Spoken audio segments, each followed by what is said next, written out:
আসসালামু আলাইকুম। ওয়ালাইকুম আসসালাম রহমতুল্লাহ। বাবু কোথা থেকে আসছেন? জি, আমি গাবতলী থেকে আসছি। আমার বাসা গাবতলীতেই। আমি এখানে চিকিৎসার জন্য আসছিলাম। তো আমার বুক ধড়ফড় করতো, মাথা ব্যথা করতো, অনেক সমস্যা ছিল।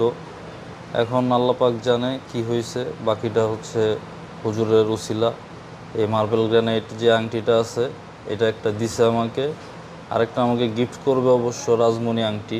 ওইটাও আমি আঙ্গুলে পরিধান করব ইনশাল্লাহ। এরপরে দেখা যাক আল্লাহ পাক এই আংটির উসিলায়, হুজুরের উসিলায় আমাকে কতটুকু মাফ করে।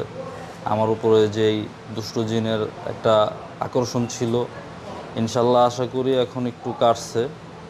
তো সামনে যাতে আর এই ধরনের সমস্যায় না পড়ি, এই জন্য সবার কাছে দোয়া চাই।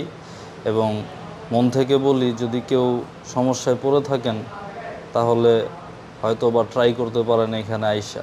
আমি অনলাইনের মাধ্যমে আসছি, আমাকে কেউ এখানে নিয়ে আসেনি, আমি ফেসবুকের মাধ্যমে আসছি। আইসা যোগাযোগ করে যা কিছু আছে সব কিছু ঠিকঠাক মতনই পাইছি ইনশাল্লাহ। তো আশা করি আপনারাও আসবেন, এসে অন্ততপক্ষে জীবনের শেষবারের হলো ফলাফল আল্লাহ পাকের হাতে। ভালো আপনি থাকবেন। আপনি আসার আগে আপনি আমাদের কল করছিলেন, জি। আমাদের সাথে কথা বলছিলেন। জি।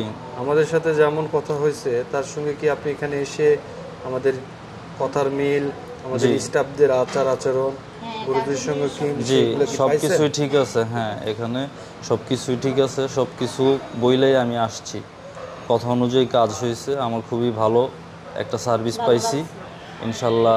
আপনারাও আসলে এরকম ভালো সার্ভিস পাবেন। ইনশাআল্লাহ ইনশাআল্লাহ। তো বাবা, আসসালামু আলাইকুম, ভালো আসসালামু আলাইকুম। থাকবেন। ওয়ালাইকুম আসসালাম রহমতুল্লাহ।